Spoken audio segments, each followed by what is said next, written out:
নমস্কার, তোমাদের সবাইকে সানা স্মাইল এডুকেশন সেন্টারে স্বাগত জানিয়ে আজকের ক্লাসটি শুরু করছি।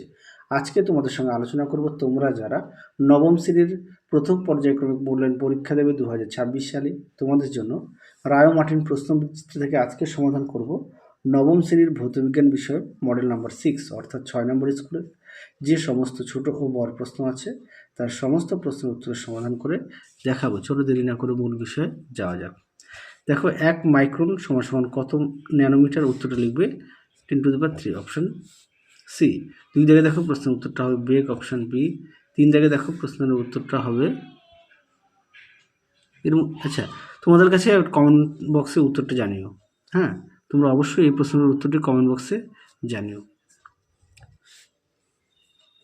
ঠিক হলে আমি তোমাদের রিপ্লাই দেবো।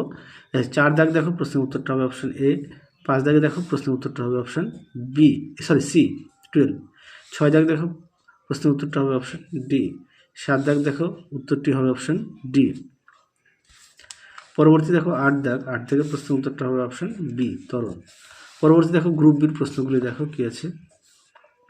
1 দাগের উত্তরটা লিখবে মিথ্যা। তারপরে আছে অথবা যে চাপ স্কেলার রাশি না ভেক্টর রাশি, উত্তরটা লিখবে স্কেলার রাশি। পরে দেখো 2 দাগ প্রশ্নের উত্তরটা দেখে নাও। অথবা দিয়ে প্রশ্নের উত্তরটা হবে 8টি। 3 দাগের প্রশ্নের উত্তরটা হবে মহাকর্ষ বল। 4 দাগে দেখো নিউটনের গতিসূত্রগুলি কি জাতীয় নির্দেশতন্ত্রে প্রযোজ্য, উত্তরটা লিখবে জড়তা নির্দেশতন্ত্রে। পরে দেখো অথবা দিয়ে যে প্রশ্ন দেওয়া আছে তার উত্তর দেখে নাও, সুন্দর করে দেওয়া আছে। পরবর্তী দেখো 5 দাগ বস্তুটি যখন সরলরেখা চলে তার উত্তর।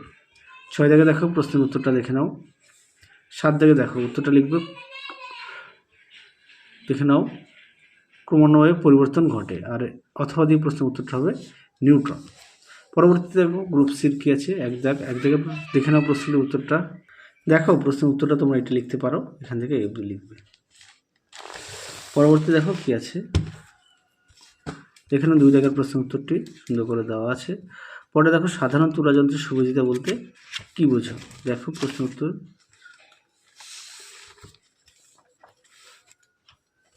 আচ্ছা দেখো প্রশ্নটা দেখো, উত্তরটা তোমরা এখান থেকে লিখবে।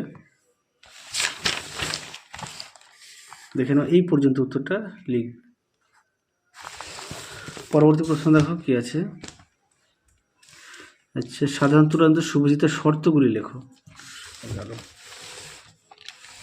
দেখো শর্ত সুন্দর করে দেওয়া আছে, তোমরা অবশ্যই পড়ে নিয়ে লিখবে। পরবর্তী প্রশ্ন দেখো কি আছে। 3 দাগের প্রশ্নটা দেখো, তোমাদের উত্তরটা দেখায়।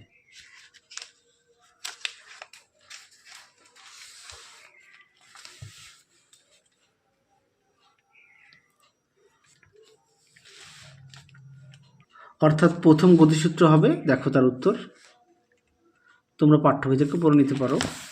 পরবর্তী দেখো কি আছে 4 দাগ। আচ্ছা, এই প্রশ্নের উত্তরটাও আগের ভিডিওতে দেখানো আছে, একটু দেখে নিও। পরেরটা দেখো, এটাও দেখানো আছে, অথবা দিয়ে এই প্রশ্নটা দেখানো আছে। 5 দাগের প্রশ্নটা দেখানো হয়নি। দেখো উত্তর এখান থেকে এই পর্যন্ত লিখবে। পরবর্তী প্রশ্ন দেখো কি আছে। 7 দাগের প্রশ্নের উত্তরটা দেখো হবে সোডিয়াম আয়ন। পরেরটা দেখো 8 দাগের প্রশ্নটা দেখো পারমাণবিক ভর সংখ্যা ও পারমাণবিক ক্রমাঙ্কের মধ্যে সম্পর্ক লেখো। দেখো প্রশ্নের উত্তর।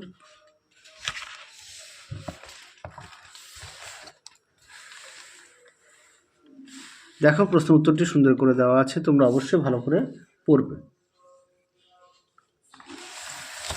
পরবর্তী দেখো কি আছে। আচ্ছা, আর বাকি প্রশ্নগুলো তোমরা একটু দেখে নিও, যেহেতু একই কোশ্চেন বারবার আসছে। তোমরা অবশ্যই ভালো করে পড়বে আর সমস্ত বিষয়ে পাঠ্য বই খুঁটিয়ে পড়বে। তাহলে আজকের মতো এখানেই সমাপ্ত করছি। আবার দেখা হবে খুব শীঘ্রই তোমাদের পরবর্তী ভিডিওতে। তোমরা সবাই সুস্থ থেকো, ভালো থেকো। আজকের মতো টাটা।